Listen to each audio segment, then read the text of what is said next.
So I'm sitting here with DJ Lewis and Corey, his buddy, and I just watched the show. Let me tell you, I'm very impressed by you two. Really, very funny, very funny show. And so I'm curious, you guys have been friends a long time. Yeah. And you were telling me how you sort of play off each other's energy and you flip-flop when it comes to doing time with one another. How does this friendship work when it comes to this competition you guys have with one another? Well, firstly, whenever he started doing stand-up, I drove him to his first open mic. I picked him up at a grocery store. Like, that literally happened. He came with me at a grocery store. Talk loud for me because we're trying to go over the vacuum cleaner here. Oh, my bad. There's a vacuum They're cleaning the club in between clubs right now. In between shows right now. I picked him up at a grocery store. Like, literally, he came up to me and he walked up looking like how he does right now, but had a toboggan on and a grocery store shirt. And he goes, "Hey, buddy, aren't you that comedian?" Like, literally what he said. And I go, "Yeah." And I'm scared of him. He has tattoos and shit. And I was like, "Yeah, man, I am." He goes, "You're at the Comedy Catch, right?" And I was like, "Yeah." And he goes, "I've been wanting to do that for a while." And I was like, "Okay." And he goes, When's the next show?" I said, "Well, there's actually an open mic tonight." And he goes, "Okay, right on. I don't drive." Literally what he said. And I was scared of me. I go, "I'll drive you." And then I drove him there, and dude went up with, never done it before, did very well, and we've literally just been best friends. It's literally like Lou Costello and Rob Zombie, really. It looks like that. It really looks like that. It's like, wow, man. It's like the two most unlikely of friends. Like, Yeah, and before he got there, like, everybody that was good in Chattanooga had moved, and I had nobody to push me, so I was stagnant. And then he got there, and I was like, "Oh shit, I gotta work," like immediately. Now, how does this friendship work to fuel the two of you? Because I watch you guys sort of play off each other and flip-flop shows, and one will open, the other one will close, the other one will open, the other one will close, and that's a rare thing to see nowadays. I'll let you take that shit. Oh, I think, like, I guarantee you, man, like, the amount of material that I have that is actually Corey's and vice versa. That's true. Do you know what I mean? Just from being in the car, like tonight, he went up there, something we were just talking about in the car, and, you know, you just get attacked. We were both talking about it, but then I went up before him, so I got to do it. Right, but I mean, but still, but then, like, you will know, like, that's his joke. Do you know what I mean? Like, if I get, you know, if he can't, like, there's a style that he has that's different than me. But, like, if you sat in the car with us for an hour, there's... Yeah, my God. Yeah, my God. And it's very, and it does get very clear cut. Like, we'll be talking about a subject, and it's at the end of it, it's like, "Yeah, that's you, DJ. Like, that's you." And then he'll say something, and I'll be like, "Well, that's probably me." He's like, "Yeah, no, that's totally you. Yeah, no doubt about it." And you know, it's like, you know, you have, like, it's like you're friends on one level, but at the next level, you're really just siphoning material out of this fucking... Yeah. It's easier to write when you're just like, you know what? I'm going through a bit of writer's block. I'm going to bring up this subject, let DJ roll on it for a little bit. I'll do enough tags to make it mine and go, "You know what, buddy? I'm going up first." So, you know that Andrew Jackson writing out, drawing his dick pictures?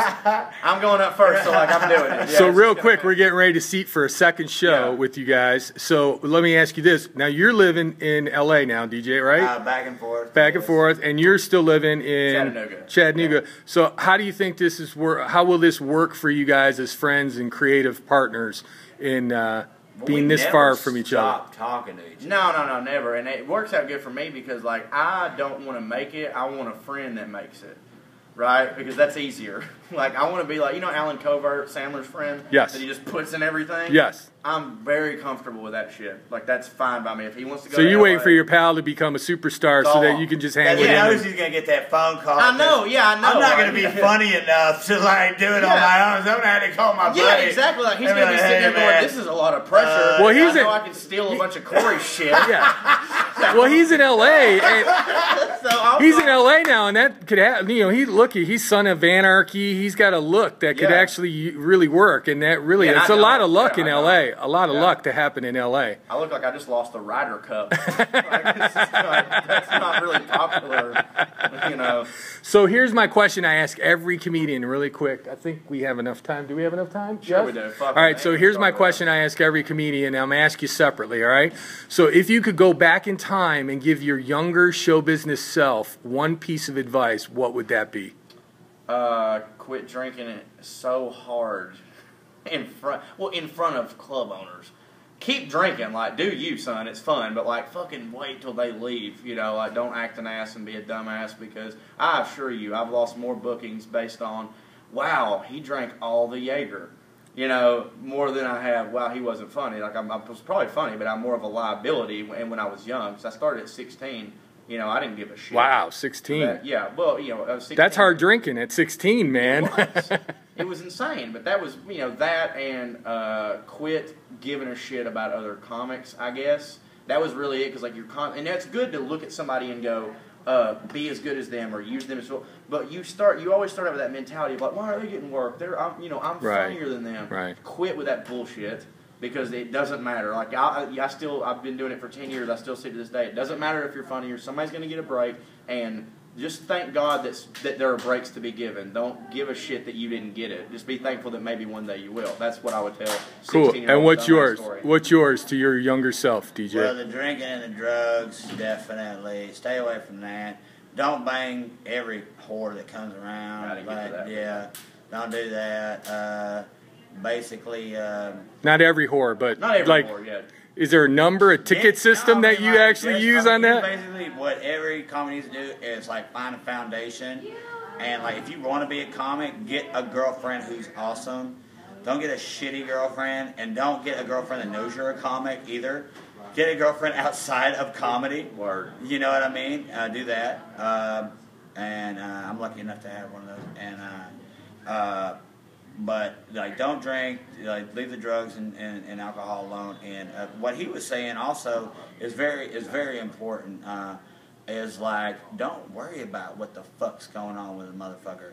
Like, number one, you don't know what dues that sumbitch done paid to headline. So, all you're doing is being a fucking hater. Do you. Always do you. Always be you. And fuck the rest of it, man. If you're funny, you're going to be funny, you're going to kill, and that break's coming to you too. Don't hold your nuts on everybody, because that's some bullshit. Good advice, fellas. Good advice, and I'm looking forward to the second show. You guys tore it up the first show. Thank you, buddy. So thanks for letting me interview you, and we'll see you on Facebook. Love you.